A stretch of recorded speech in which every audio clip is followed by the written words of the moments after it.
Kanchipuram Vakula silks నాణ్యత మా ప్రాధాన్యత. మదీనాగూడ, మియాపూర్, హైదరాబాద్ లో త్వరలో శుభారంభం. నమస్కారం, వెల్కమ్ టు ఐ డ్రీమ్. ధర్మ మార్గం విత్ విజిత కార్యక్రమానికి స్వాగతం. ప్రస్తుతం నాతో పాటు ఉన్నారు డాక్టర్ నిర్మలమ్మ గారు, లక్కరాజు, సామాజిక ఆధ్యాత్మికవేత్త. అమ్మని పెద్దగా పరిచయం చేయాల్సిన అవసరమే లేదు. అమ్మ గురించి మీకు అందరికీ తెలుసు. మనం ఆల్రెడీ అమ్మతో ఎన్నో ఎపిసోడ్లు మాట్లాడుకోవడం జరిగింది. ప్రస్తుతం నేను అమ్మతో మాట్లాడబోయే విషయం ఏంటి అంటే, మనకు మహిళా దినోత్సవం రాబోతోంది. నిజంగా ప్రస్తుత రోజుల్లో మహిళకు దక్కాల్సిన విలువ దక్కుతోందా అని అంటే అదొక క్వశ్చన్ మార్క్ లాగానే ఉంది. అసలు ఆ విషయాలన్నీ కూడా ఇప్పుడు అమ్మతో మాట్లాడి క్లియర్గా తెలుసుకునే ప్రయత్నం అయితే చేద్దాం. ఇంకెందుకండి ఆలస్యం, అమ్మతో మాట్లాడేద్దాం. అమ్మ నమస్తే. నమస్తే. మహిళా దినోత్సవం రాబోతుంది కదమ్మా. సూపర్. అయితే ప్రస్తుత రోజుల్లో అంటే మనకు పురాణాల నుంచి తీసుకుంటే కూడా మహిళలకు ఎంతో ప్రాధాన్యత, ఎంతో విలువ, ఎంతో గౌరవం అవన్నీ కూడా మనం వింటూనే ఉంటాం పెద్దవాళ్ళ మాటల రూపంలో. కానీ ప్రస్తుతం ఆ విలువ లేదేమో అనిపిస్తోంది. అంటే ఒక పని చేసే దగ్గర ఒక ఆడ మనిషి ఉంది అనగానే ఒక చిన్న చూపు.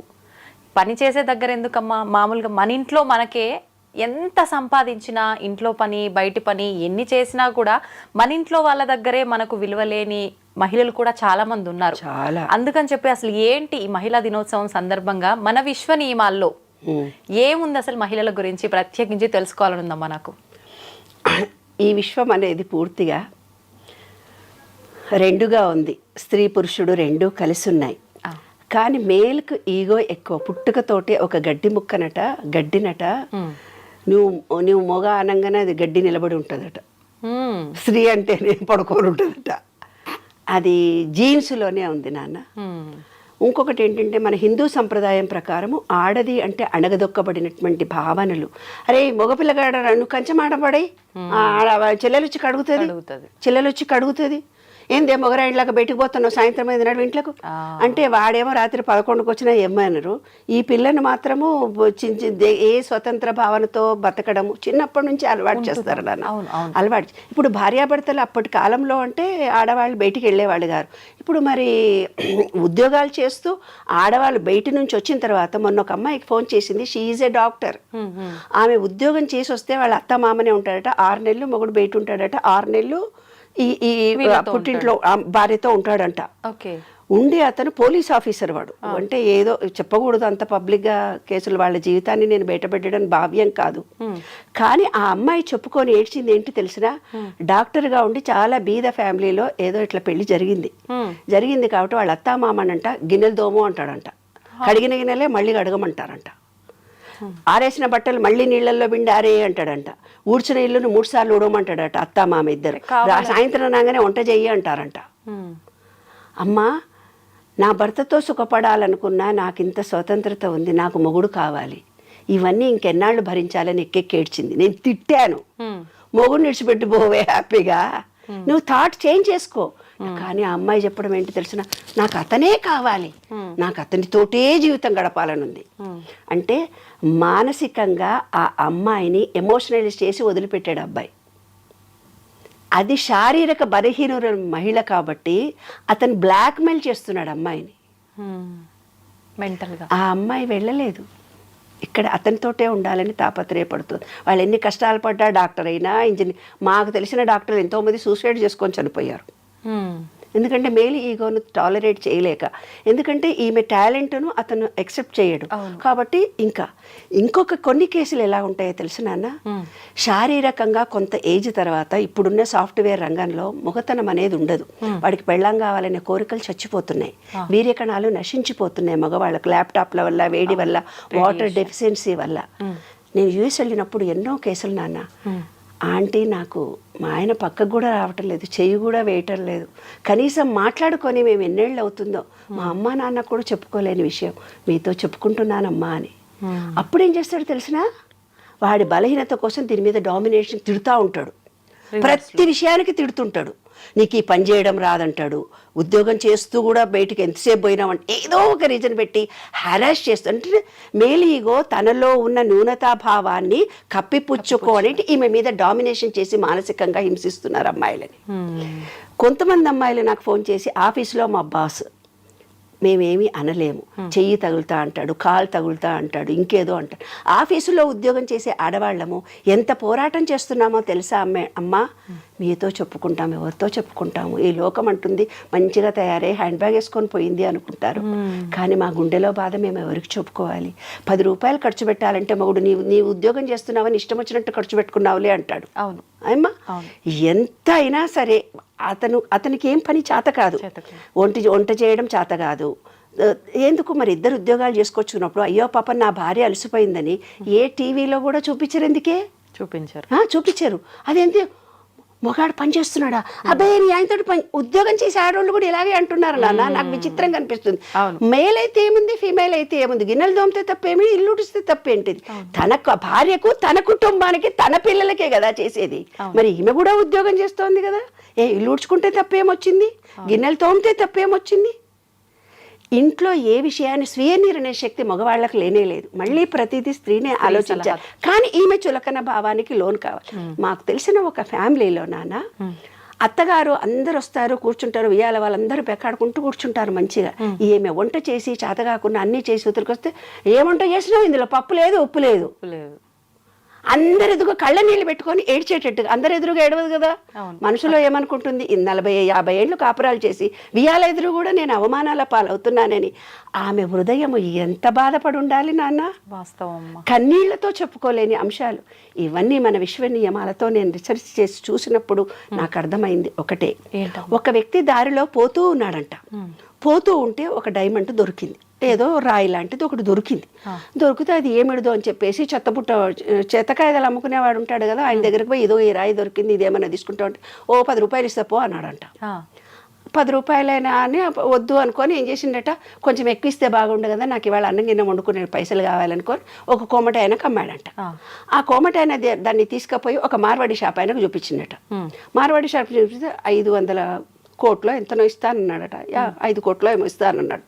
అబ్బో ఇదేదో బాగానే ఉంది, వీడేదో నన్ను మోసం చేస్తున్నాడని బంగారం షాప్ ఆయన దగ్గరికి, డైమండ్ చేసే ఆయన దగ్గర తీసుకెళ్ళాడట. ఆ డైమండ్ చేసే మార్వాడికి అమ్మాడంట వీడు. మార్వాడి వాడి దగ్గర 5 కోట్లు తీసుకొని వీడు అమ్మేసిన తర్వాత వాడేం చేసిందంటే డైమండ్ వాడి దగ్గరికి వెళ్ళాడంట. ఆ రాయిని తీసుకొని డైమండ్ వాడు 500 కోట్లు ఇచ్చాడంట. అంటే మహిళ అనేది కూడా ఒక డైమండ్ లాంటిది నాన్న. ఈ చెత్తబుట్ట లాంటి వాడు సమాజం, అత్తలు, కోడళ్ళు, పక్కన ఉండేవాళ్ళు, ఆఫీసులో ఉండేవాళ్ళు 5 రూపాయల విలువ ఇచ్చే మాట్లాడతారు నాన్న. ఇంకొకడు ఎవరైతే అతను మార్వాడి డైమండ్ అని తెలుసుకున్నాడో దానికి ఒక విలువ కట్టినట్టు అమ్మ అని నమస్తే పెట్టి ఒక స్త్రీ అంటే ఎంతో గొప్ప అని తను కూడా శారీరకంగా నాలా అలసిపోతుంది, ఆమెను ప్రేమించాలి, గౌరవించాలి, ఆమెకు నేను సహాయం చేయాలి అని ఆలోచన విధానం పెంచుకోవాలి తల్లి. ఒక సినిమాకి తీసుకెళ్ళి మహిళా దినోత్సవం కాబట్టి నేను ఒక్కటే ఒక మాట అడుగుతాను నాన్న. నేను ఇలా ఫ్రాంక్గా అడుగుతానని కొంతమంది నన్ను మీటింగ్ కూడా పిలవరు. ఎందుకంటే ఫ్రాంక్గా మగవాళ్ళందరి దగ్గరికి వచ్చి నేను మీటింగ్లో ఒకటి, ఏనాడైనా నీ భార్య ఏం కూర ఇష్టమో మీకు తెలుసా అండి అని అడుగుతా. మేము అడగలేదండి, నాకేం కూర కావాలో చేయమంటాను కానీ ఆమెకి ఏమి ఇష్టమో నాకు. పోనీ మీ పుట్టింటికో అత్తగారింటికో నీకు ఇష్టమైన ప్రదేశానికి నేను తీసుకెళ్తానమ్మా అని మీరు ఎన్నడన్నా పురుషులు ఎవరన్నా స్త్రీని అడిగారండి అంటాను. మేము అడగలేదు. మాకు కావాల్సిన చోటుకే నా పెళ్ళాన్ని పిల్లల్ని తీసుకొని పోతాం. ఇదమ్మా మహిళ అంటే. మనం ఎంతో ఎత్తుకు ఎదిగాము, ప్రపంచాన్ని సాధిస్తున్నాము, కానీ మన విలువ, గౌరవము తెలుసుకునే మనుషులు ఈ విశ్వంలో ఉంటారు. అప్పుడే ఈ జనరేషన్లో మార్పులు కలుగుతాయి. నీవు ప్రేమ ఇస్తే ప్రేమ వస్తుంది. నేను ఒక స్టోరీలో కూడా ఇంతకు పూర్వమే వీడియోలో చెప్పాను, తండ్రి ఎలా భార్యను చూసుకుంటాడో వాళ్ళ పిల్లలు కూడా అలాంటి భర్తలే వస్తారు. నువ్వు హెరాస్ చేస్తే హెరాస్ చేస్తారు. నీ పెళ్ళానికి డైవర్స్ ఇచ్చేదాకా నీవు ఇబ్బంది కలిగిస్తే నీ బిడ్డలకు కూడా డైవర్స్ వస్తుంది. కాబట్టి ప్రతి పురుషుడికి ఈ విశ్వ నియమాల్లో మనం ఏమిస్తే చర్య ఈజ్ ఈక్వల్ టు మైనస్ ప్రతిచర్య. అప్పటి కాలంలో చెప్పేవాళ్ళు పూర్వజన్మలో ఎప్పుడో వస్తుందని. పూర్వజన్మలో రాదు, ఇంకోటి రాదు, కంపేర్ చేయకండి, ఈ జన్మ ఈ లోపటినే వస్తుంది. నాకు ఇప్పటికీ అర్థం కాలేదు. పోల్చుటెందుకు? చిన్నప్పటి నుంచి చూస్తున్నా, వాళ్ళని చూసి నేర్చుకో, వీళ్ళని చూసి నేర్చుకో, వీళ్ళలా ఉండు, వాళ్ళలా చదువు, వాళ్ళు అంతెత్తుకు ఎదిగారు, మనం ఎక్కడ ఉన్నాము, వాళ్ళ పిల్లలకు పెళ్ళిళ్ళు అయ్యాయి, మన పిల్లలకు పెళ్ళెప్పుడు, వాళ్ళ పిల్లలకు పిల్లలు పుట్టారు, మన పిల్లలకు పురుళ్ళెప్పుడు, మన పిల్లలకు యుఎస్ వెళ్ళారు, మన పిల్లలు ఎప్పుడు యుఎస్ వెళ్తారు, వాళ్ళ అమ్మా నాన్న చూడు, వాళ్ళ నాయనమ్మలను చూడు, వాళ్ళు ఎంత సంపాదించారో చూడు, వీళ్ళు ఇల్లు కట్టుకున్నారో చూడు. జీవితం అంతా ఒకళ్ళతో ఒకళ్ళు పోల్చుకోవటమేనా? వాడి పెళ్ళాం చూడు ఎంత బాగుంది, నీవేంటి, వాడు ఉద్యోగం చేస్తుంది, నీ ఉద్యోగం చేస్తే, అలా అనొద్దు. అందుకనే నేను ఇవన్నీ చెప్తున్నా. జీవితం అంతా ఒకళ్ళతో ఒకళ్ళు పోల్చుకోవటమేనా? మనం మనలాగే పుట్టాము, మనం మనలాగే పెరుగుతాము, మనలో ఉండే తెలివితేటలే మనకు ఉంటాయి. మా చెల్లెళ్ళు చూసి నేర్చుకో, మా అమ్మని చూసి నేర్చుకో. ప్రతి భార్యని సతాయిస్తూ ఫోన్లు వస్తున్నాయి నాన్న. మనకుండే ప్రజ్ఞ మనలో ఉంటుంది, కానీ పోల్చడం ఎందుకు? ఇప్పటికీ అర్థం కాలేదు నాకు. 5 చేతి వేళ్లే సరిగ్గా లేవు, ఒకదానికొకటే పొంతన లేదు, ఒక తల్లి పిల్లలము ఒకేలా కూడా లేవు, మరి ఎందుకు పోల్చటం? వాడి పెళ్ళాన్ని చూడ ఎంత పనిచేసి వచ్చినా నీలాగా చేసిందా? వాడి బిడ్డల్ని చూసినావా ఎట్లా చేసిందా ఆమె? అత్తలు కూడా ఇట్లే అంటారు, ఆడపడుచులు కూడా ఇట్లే అంటారు, ఆడోళ్ళే ఇట్లా అంటారు. మరి ఎందుకు పోల్చడం? వారిలాగానే నీవు ఉండు, వారిని చూసి నేర్చుకో. మన బుద్ధులు ఒకరిని చూసి నేర్చుకుంటే వచ్చేవా? నువ్వు మారావా? నువ్వు మొగాడిలాగే ఉన్నావు, మరి ఆమె మారాలని నువ్వు ఎలా కోరుకుంటున్నావు? తప్పు కదా. అది విశ్వం చూస్తుంది అనమాట. పుట్టుకతో వచ్చిన బుద్ధులు పుడకలతోటే పోతాయి అంటారు, అయినా పోలుస్తూనే ఉంటారు. వారు 100 ఏళ్ళు బ్రతికారు, వీళ్ళు 90 ఏళ్ళు బ్రతికారు. మనది రాసుకొనే పుట్టాము. మనం ఎన్నాళ్ళు ఉండాలో ఇంతవరకు మనమే, అంతవరకే మనం ఉంటాము. కొన్ని తెలివితేటలు మనకు ప్రత్యేకంగా వచ్చాయి, అయినా ప్రతిసారి పోల్చుటెందుకు? నాకు ఇప్పటికీ అర్థం కాలేదు. పోల్చుటెందుకో మనిషికి? ఎప్పటికీ నీవు నీవే, నీ ప్రజ్ఞ నీదే. అమ్మాయి, ప్రతి మహిళ తెలుసుకోవాల్సిన అంశం ఇది. ఎప్పటికీ నీవు నీవే, నీలో ప్రజ్ఞ, శక్తి అన్నీ నీవే. విశ్వంలో మహిళవమ్మ నీవు. ఎప్పటికీ నీవు నీవే, నీ ప్రజ్ఞ నీదే. ఎప్పుడూ నీకు పోల్చుకోకు ఇతరులతో. నీ ప్రజ్ఞని నీవు కోల్పోకు.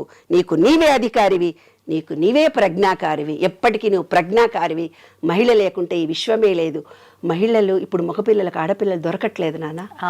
ఆ రోజుల్లో మేము ఆడపిల్లల పట్టుకొని సంబంధాలు కావాలని తండ్రులు తిరిగేవాళ్ళు. వాళ్ళ మగపిల్లలు తిరుగుతున్నారంటే ఎంత హరాస్ చేసి ఉంటారు ఆడపిల్లల్ని. అందుకే ఆడపిల్లల పుట్టుకలు తగ్గిపోయాయి కదా. కాబట్టి ఈ విశ్వంలో ప్రతి పురుషుడు, ప్రతి స్త్రీ తెలుసుకోవాల్సిన అంశం ఏంటంటే, ప్రేమ ఇస్తే ప్రేమ వస్తుంది. భయంతో జీవితం గడపకండి, ప్రేమించండి సంపూర్తిగా. ఆ ప్రేమను మీరు పొందండి. ఎవరిని హరాస్ చేసినా ఈ జీవితంలో ఇప్పుడే మనం అనుభవించాల్సి వస్తుంది. స్త్రీ పురుషులు ఇద్దరూ సమానమే. రాత్రి పగలులాగా, రాగద్వేషాల్లాగా, అన్న తమ్ముల్లాగా, నేను గొప్ప అంటూ ఏవీ లేవు. ఇద్దరూ సమానంగా ఉద్యోగాలు, ఇద్దరూ బాధ్యతలు పంచుకోండి. నేను మగాడినని కాలు మీద కాలు వేసుకొని టీవీ చూస్తూ, సెల్ ఫోన్ చూస్తూ కూర్చోకు. రోజు గంట సేపు 10 నిమిషాలు భార్యతో పక్కన కూర్చొని మాట్లాడు నాన్న. అంతకంటే ఎక్కువ స్త్రీ కోరుకునేది ఏంటి? మా కాలంలో అనేవాళ్ళు, ఒక పువ్వులు తీసుకొని వచ్చి పెళ్ళానికన్నా ఇవ్వురా అని. అట్లా ఈరోజు సెల్ ఫోన్ చూడకుండా కూర్చొని భార్య పక్కన కూర్చొని కబుర్లు చెప్పండి. Sharing your ideas. నీవు ప్రేమతో ఆమెతో షేర్ చేసుకోండి. కమ్యూనికేషన్ ఇద్దరికీ పెరుగుతుంది. సంసారం ఆనందంగా, సంతోషంగా ఉంటుందమ్మా. ఇదే విశ్వనియమం.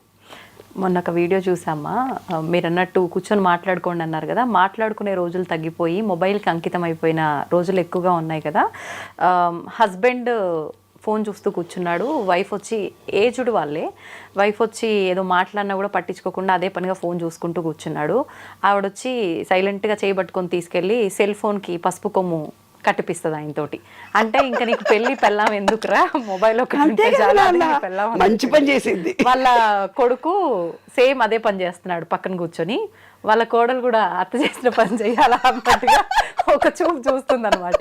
అంటే మీరు చెప్పినట్టుగా నిజంగా మాట్లాడుకునే రోజులు పోయి మొబైల్కి ఒకటి అంకితం అనే కాదు, టైం ఉన్నా కూడా మొబైల్ చూడకపోయినా ఏం చూడకపోయినా కూడా ఒకరితో ఒకరు మాట్లాడుకునే ఈ సంబంధం అనేది చాలా తక్కువైపోయిందమ్మా నిజంగా. ఈ మనసులో ఒక స్త్రీ కోరుకునేది ఏంటి తెలిసిన, మనసులో తన కొంత ఫీలింగ్ కలుగుతుంది. ఆ ఫీలింగ్ను షేర్ చేసుకోవాలి. అప్పుడే మహిళ ఆరోగ్యంగా ఉంటుంది, ఆనందంగా ఉంటుంది, సంతోషంగా ఉంటుంది. పురుషుడు ఎప్పుడైతే ఆ స్త్రీతో మాట్లాడాడో, ఇంట్లో వచ్చే చాకలోళ్ళకి చెప్పుకుంటారు తెలుసా, ఇంట్లో వచ్చే పని మనుషులకు చెప్పుకుంటారు తెప్పున. అందుకే ఇల్లీగల్ కాంటాక్ట్స్, ఎవరైనా పురుషుడు హ్యాపీగా ఆనంగానే వాళ్ళకు లొంగిపోయి ఇల్లీగల్ జరుగుతున్నాయి కూడా ఇందువల్లనే జరుగుతున్నాయి. తన భర్త ఏదైతే తన భార్యను ఓపెన్గా కమ్యూనికేట్ చేయలేకపోతున్నాడో, కమ్యూనికేషన్తో తన బాధను తెలుసుకొని, ఏముంది నాన్న సరదాగా అలసిపోయావా అంటే చాలా ఒక మాట కరిగిపోతుందే మహిళ, ఎంత బాగా వండావే, ఏంటి ఇందులో ఉప్పు వేయలేదు అనగానే కోపం వస్తుంది. అరే ఎంతో కష్టపడి చేసావు కదా అని తను ఉప్పు వేసి వేసుకోవాలి. ఆమె తింటప్పుడు అనాలి, ఏంటండి ఇందులో ఉప్పు లేదు, మీరు నన్ను అడగలేదు అంటే. ఆ ప్రేమ అమోఘంగా ఉంటుంది. అసలు దాంపత్యం అదమ్మా, దాంపత్యం మాట్లాడకపోతే చాలు. ఎస్, విమర్శించి మాట్లాడినప్పుడు హృదయం దెబ్బతింటుందమ్మా మహిళకి. ఆ కన్నీళ్లు వంశం పురుషులకు తగులుతుంది తల్లి. ఏ పురుషుడైనా 7 తరాలు వాళ్ళ పిల్లలు మనమలు ఆడతరం ఏదైతే సుఖపడటం లేదో ఇవాళ, అవన్నిటికీ కారణం ఒక మహిళకు కన్నీళ్లతో బాధ పెట్టడం, మనసును కష్టపెట్టడం, శారీరకంగా హింసించడం. ఏమ్మా, శరీరము మనసు మాటతో ఇబ్బంది కలిగిస్తే శరీరంతో చేసిన పాపం శరీరము, మాటతో చేసిన పాపం మాట. అనుభవించాల్సిందే. ఈ విశ్వ నియమాల్లో ఒకటి నాన్న. ఎన్నో చూస్తున్నాం అమ్మ ఈ రోజుల్లో. ఏ పని చేయకుండా కాళ్ళు చేతులు అన్నీ కరెక్ట్గా ఉండి ఇంట్లో ఉండి భార్య సంపాదించుకొస్తే తిని కూర్చుంటూ కూడా భార్యని కొట్టి ఇబ్బంది పెట్టే మగవాళ్ళు కూడా చాలా మంది ఉన్నారంటే మహిళల పరిస్థితి అసలు ఏంటి అని. నాకు కొత్తగా అమ్మాయి వచ్చింది, పనమ్మాయి వచ్చింది. పనమ్మాయి వస్తే చాలా చిన్నగా ఉంది అమ్మాయి. ఏంటే ఎంతమంది పిల్లలు అన్నా, 5 అమ్మా అంది. రియల్లీ నేను ఆశ్చర్యపోయినా. ఏంటే మరి 5 పిల్లలు, మీ ఆయన నువ్వు ఏం చేస్తాడే మీ ఆయన అంటే, ఏం పని చేయడమ్మా, తాగి కూర్చుంటాడు చెట్ల కింద. మరి 5 పిల్లల్ని నీవు ఎలా తప్పదు కదమ్మా, యేసు ప్రభువు నాకు ఇచ్చాడు, నేను ఆ ప్రభువు ఇచ్చిన జ్ఞానాన్ని నేనే భరిస్తున్నాను అంటోంది. చూసావా నాన్న, ఆ మొగుడు ఏం చేశాడంటే నాకు దారిలో కనిపించి నేను ఏదో బ్యాగులు మోసుకొని పోతుంటే, బాబు వస్తావా నువ్వు తీసుకొని మా ఇంటి దాకా అని అన్నాను. ఎవరో అతను తెలియదు, నాకు తెలియక ఆ బ్యాగులు ఇచ్చాను. అతను మోసుకొని వస్తూ కొంచెం దూరం పోయి కింద పెడుతున్నాడు, కింద పెట్టి మళ్ళీ ఎత్తుకుంటున్నాడు ఆ బ్యాగులను. అదే ఆ అమ్మాయి 5 ఇళ్లలో ఇంట్లో పనిచేసి వచ్చి ఎంత పని చేస్తోంది. ఈ విధవ తాగి తన శరీరాన్ని పాడు చేసుకొని 2 బ్యాగులు కూడా అక్కడి నుంచి ఇక్కడ దాకా ఎక్కువ దూరం కూడా కాదు, కొంచెం దూరం వచ్చి కింద పెట్టాడు. నా చేతులు లాగుతున్నాయా, సారీ బెటా అన్నాను నేను.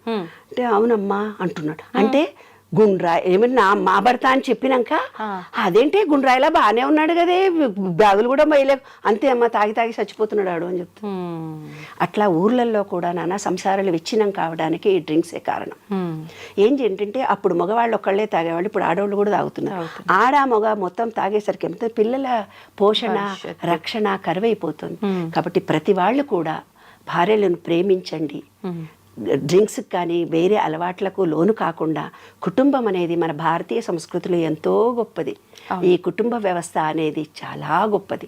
ఈ కుటుంబాలు చిన్నాభిన్నం కాకుండా ఉండడానికి మీ వీర్యకణాలు స్త్రీ లక్షణాలు, పురుషుడికి పురుష లక్షణాలు. నీరు ఎక్కువ తాగండి. నీరు ఎక్కువైతే తాగుతారో వాళ్ళకి భార్యాభర్తల అనుబంధాలు ప్రేమలు పెరుగుతాయి, రిలేషన్షిప్ పెరుగుతుంది. కాబట్టి వాటర్తో అనుబంధాన్ని పెంచుకోండి. విశ్వ నియమాల్లో అదొకటి. స్వాదిష్టాన చక్రం వీక్గా ఉంటే సంసారాలు చిన్నాభిన్నం అవుతాయి. ఆ స్వాదిష్టాన చక్రము అంటే నీరు తాగాలి కరెక్ట్గా. 72% వాటర్ మన బాడీలో లేకుండా డీహైడ్రేషన్ కలిగినప్పుడే రిలేషన్షిప్స్, మొగడికి వీర్యం ఉండదు, మగపిల్లలకి, ఆడవాళ్ళకు కూడా ఆడతనం ఉండదు. కాబట్టి అన్యోన్యత ఉండాలంటే నీటితో అనుబంధము. చక్కగా స్విమ్మింగ్ పూల్లో కూడా కాసేపు ఉండండి, నీళ్లతో 2 పూటలా చక్కగా స్నానాలు చేయండి. సఫిషియెంట్గా మీరు మీ పిల్లలు తగినంత నీరు తాగండి. నీరు అనేది అనుబంధము, రిలేషన్షిప్. అదే విశ్వరూప దాంట్లో చూపిస్తారు చూడన్నాను. విష్ణువు పడుకొని ఉంటాడు, లక్ష్మీదేవి కూర్చొని ఉంటుంది. విష్ణువు అంటే గాలి, లక్ష్మి అంటే నీరు. ఇప్పుడు ఏదో చూపించేసి అమ్మగాయన పడుకొని ఉంటాడు, ఆమె కాళ్ళు అవుతుంది, అదంతా ఉత్తుగా ఇమాజిన్ చేసుకున్నటువంటి అంశాలు. నీరు అనేది మెయిన్, అదే లక్ష్మీదేవి, అదే రిలేషన్షిప్స్. అంటే నీటిలో నీటి ఆవిరి, గాలిలో నీటి ఆవిరి ఆవిడ. కాబట్టి చక్కటి గాలిని పీల్చుకోండి, ప్రకృతిని ప్రేమించండి. మిమ్మల్ని ప్రతి మహిళకు నేను చెప్పేది అదే నాన్న. మన శరీరంలో 36,000 కండరాలు, నరాలు. మీరు ఒక థాట్ ఫీలింగ్ రిలీజ్ చేయగానే అవి చాలా బాధపడతాయి. వాటన్నిటిని కూడా ప్రేమించాలి. కాబట్టి మన కండరాలను, నరాలను ప్రేమించుకోండి. తప్పనిసరిగా బ్లడ్ టెస్టులు చేయించుకోండి. కావినంత సూర్యరశ్మి కిరణాలు తగిలేటట్టుగా ఉండండి. భూమిలో చెప్పులు లేకుండా భూమిలో ఉండండి. ఈ ప్రకృతిని ప్రేమించండి, ప్రేమను పొందుతారు. శాంతిగా ఉండండి. కుటుంబాలు ఆనందంగా సంతోషంగా ఉండాలని మనస్ఫూర్తిగా కోరుతూ మీ శరీరాన్ని మీరు ముందు ప్రేమించుకోండి. మిమ్మల్ని మీరు పురుషుడు కానీ స్త్రీ కానీ తనని తాను ప్రేమించుకోవడం ఎప్పుడైతే తెలుస్తుందో ఎదుటి మనిషికి ప్రేమ అందించడం తెలుస్తుంది. ఎదుటి మనిషికి ప్రేమ ఎప్పుడైతే నీవు అందిస్తావో ఈ విశ్వం మొత్తం నిన్ను ప్రేమిస్తారు నాన్న, అప్రిసియేషన్ చేస్తారు. అదే విశ్వసూత్రం. సూపర్ అమ్మ. ఒక చిన్న మెసేజ్ ఇవ్వాలి అని అంటే మహిళా దినోత్సవం సందర్భంగా ఏమిస్తారమ్మా సమాజానికి? స్త్రీ హృదయం వెన్నలాంటిది, కరిగిపోతుంది ద్రవంలా. స్త్రీ ఉదయం పాషాణంలా ఉంటుంది. కఠినంగా నువ్వు మాట్లాడితే గుప్పిడి మూసిందంతేలేమ్మా. ఆ సముద్రం అక్కడ ఒక మహిళ హృదయము గుండె బద్దలైంది, అక్కడ సునామీ వచ్చింది అని రాశారు. ఈ విశ్వంలో ఒక్క మహిళలు బాధపడుతూ ఉంటే అక్కడ సునామీలు వస్తాయంట. అంత గొప్ప శక్తిమంతురాలమ్మ మహిళ అంటే. అమ్మవారి స్వరూపం మహిళ. స్త్రీలను గౌరవించాలి, ప్రేమించాలి. ఆడపిల్లలే మహాలక్ష్మీదేవులు. పాజిటివ్ ఎనర్జీ తల్లి. మగవాడంటే నెగటివ్నే, స్త్రీనే పాజిటివ్. కాబట్టి ప్రతి స్త్రీ ఆనందంగా సంతోషంగా ఉండాలి ఎప్పుడు. నిజంగా చాలా మంచి మాట చెప్పారమ్మా. కానీ ప్రస్తుతం ఆడపిల్ల లేనిది, అసలు ఆడ మనిషి లేనిదే అసలు ఈ సృష్టే లేదు. అట్లాంటిది ఆడపిల్ల అని తెలియగానే ఎంతోమంది వద్దు అనుకోవడం ఏంటమ్మా, ఓట్ల గింజేస్తారు మా ఊర్లలో అయితే. అయ్యో, ఓట్ల గింజేసి చంపేస్తారు. ఆడపిల్ల పుట్టిన ఆడే ఓట్ల గింజేతురే అని నేను పాటలు రాశాను. ఆడపిల్ల పుట్టిందని కడుపులు దించేసి వస్తారు. ఎందుకంటే ఈ రోజుల్లో టెక్నాలజీ పెరిగిపోయింది కాబట్టి, అందుకే ఎవరికి మగాళ్ళకి ఆడపిల్లలు దొరకట్లేదు. ఒక స్త్రీ సంతానాన్ని మీరు ఎప్పుడైతే హత్య చేస్తారో ఇంకా తర్వాత తరాల వాళ్ళందరికీ ఆడపిల్లలతో హింసించబడతారు. ఆ వంశమంతా స్త్రీ శాపం ఉంటుంది. పసిబిడ్డను 3 నెలల కడుపును తీసేసినా కూడా అది బాధపడుతుంది. అది కూడా హత్యనే. ఏ రకంగా చేసినా హత్యనే. చెట్ల కింద పడేసినానంటారు, ఇంకెక్కడో పడేసినామంటారు, పిల్లల్ని వదిలిపెట్టిపోతున్నారు. ఇవన్నీ ప్రకృతికి విరుద్ధంగా జరుగుతున్న అంశాలు. కాబట్టి మనకు ఏదైతే భగవంతుడు ఇచ్చాడో అది మన కోసమే ఇచ్చాడు, దాన్ని యాక్సెప్ట్ చేయాలి.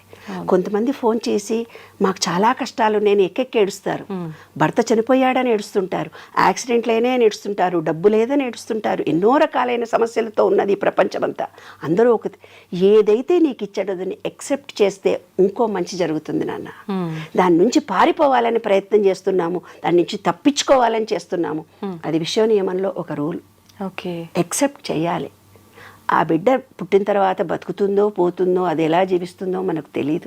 దాని అదృష్టం వల్ల మన ఇంట్లో కాలు పెడితే ఏమన్నా కలిసి కూడా రావచ్చు, మనం చెప్పలేం కదా. విశ్వం ఏదో నీకు నేర్పడానికి వస్తే నువ్వు ఉల్టా చేసావు, ఆ పాపంగా నువ్వు మిగిలిపోయావు. పాపం అంటుకుంటుందమ్మా. నిజంగా వాస్తవం అమ్మ. మీరు చెప్పిన మాటలన్నీ కూడా కళ్ళకు కట్టినట్టుగా, అంటే మనం ఇంటి పక్కన వాళ్ళదో, ఇంట్లో పనిచేసే వాళ్ళదో, ఇరుగు పొరుగు ఎవరిదో ఒకరిది చూస్తూ ఉంటాం ఇలాంటి స్టోరీస్ కదా. కళ్ళకు కట్టినట్టుగా కనిపిస్తున్నాయి మీరు మాట్లాడుతుంటే. ప్రతి ఒక్కటి కూడా వాస్తవం కదా అన్నట్టుగా. నిజంగా ఈ మాటల ద్వారా అన్న కనీసం ఒక్కరిలో అన్నా మార్పు వస్తే నిజంగా దానికి మించిన సంతోషకరం ఇంకొకటి ఉండదమ్మా. అదే అనుకుంటున్నాను. ప్రతి మహిళ ఆనందంగా సంతోషంగా ఉండాలి. పురుషుడు తప్పు చేయకుండా ఉండగలగాలి. తన భార్యను, తన బిడ్డలని, తన తల్లిని అపురూపంగా ప్రేమించాలి. స్త్రీ సంతానం కలగడం అనేది భాగ్యంగా భావించాలి. ఎందుకంటే పురుషుడికి భార్య చనిపోతే వాడు పిచ్చోడైపోతాడు. అదే స్త్రీకి భర్త చనిపోయినా పిల్లల్ని పోషిస్తుంది. ఎన్ని చూస్తున్నారమ్మా, ఇన్ని సినిమాలు చూస్తున్నారు, కథలు చూస్తున్నారు. పురుషుడు అనేవాడు అసమర్థుడే, ఎప్పటికీ అసమర్థుడే. కానీ అతని తోడు లేకుంటే స్త్రీ అసమర్థురాలు. విషయం అది అమ్మా. కాబట్టి తప్పనిసరిగా ప్రతి స్త్రీకి ఒక పురుషుడి తోడు ఉండాలి, పురుషుడికి ఒక స్త్రీ తోడు ఉండాలి. శివుడు పార్వతులే అర్ధనారీశ్వర తత్వం అందుకే చూపించారు. అరే బాబు, ఒక స్త్రీ రా, ఇది పురుషుడు రా, నీలోని కూడా ఇద్దరున్నారా అని. అవును, సంతోషం అమ్మ. చాలా మంచి విషయాలు తెలియజేశారు. ధన్యవాదాలు. థ్యాంక్ యూ వెరీ మచ్ నాన్న. ఈ వీడియో చూసే ప్రతి ఒక్కళ్ళు కూడా మిమ్మల్ని మీరు ప్రేమించుకోండి. విశ్వంలో ప్రతి ఒక్కళ్ళని ప్రేమించండి. ఆడవాళ్ళని చులకనగా చూడకండి. ఆ వజ్రంలాగా ఉండే వాళ్ళని వజ్రము విలువ కలిగి ఇచ్చినట్టయితే కనుక మీరు గొప్పవాళ్ళు అవుతారు. ఎందుకంటే ఆ వజ్రము విలువ తెలుసుకున్న మనిషి ఆమెతో అలా ప్రవర్తించి మాట్లాడతాడు.